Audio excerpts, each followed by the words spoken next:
Normally, the question amongst reverts is, oh, akhi, how can I give da'wah? How can I call my parents to Islam Mm. or my mother to Islam, etc.? What I found amazing about yourself is, and your story, it's the opposite, right? It's your mother, she became a Muslim before you, and she's giving you da'wah. So, how was that experience? Like, you spoke about when you felt depleted and then you started to research, etc. Mm. First of all, how long was that research period for you? And secondly, when you finally did decide to become a Muslim, how was your mother's reaction? Yes. So to answer your first question, how long it was about 4 to 5 months.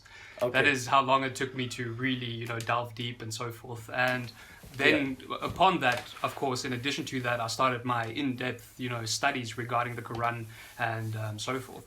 But sure, during the time that I was a Christian, and I was basically like or like I wouldn't say a youth leader, but we had congregation at our home, right? And it was like a ritualistic thing. Every Wednesday, all my friends and the people of the church, they would come to my house and we would play music on the screen and we would have praise and worship. We'd start singing and so forth. And during this time, my mom actually, she started studying more about Islam. So she would kind of separate herself from it. But she would not outright tell me that you're not allowed to do this. So she would still give me my room to develop. So during that time, I would always try to turn the music a little bit louder to try and call her back to Christianity and so forth. And during that time, she would oftentimes call us afterwards and she'll make us cookies and tea and coffee so we can all sit together and have a nice discussion. And she would interact with some of the people that are there, start asking them questions about their perception of Jesus Christ, peace be upon him. And she would reference some verses within the biblical text and also the Quran and talk to them about Islam and so forth. But she never did direct dawah with me.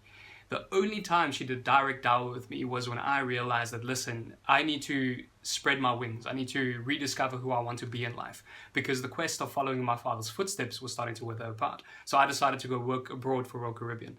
Then what happened was that at the airport, she held me in a close embracing hug and she prayed a prayer over me to this God, Allah, who I did not know. I completely rejected at that time.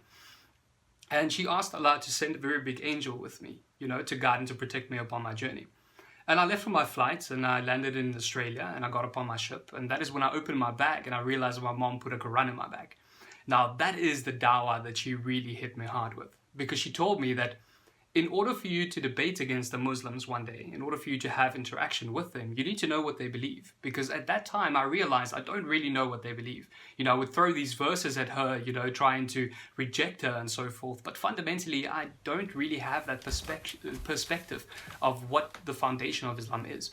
So Yeah. that made rational sense to me, and therefore I dedicated myself to reading the Quran, and I just read 1 to 2 to 3 pages every night, and I found myself completing the Quran from cover to cover. So the dawah that she did with me is just, it's extremely wise, because she did not try to, to throw information at me or anything as such, or to take me upon a journey. I think that at that time she was still also learning.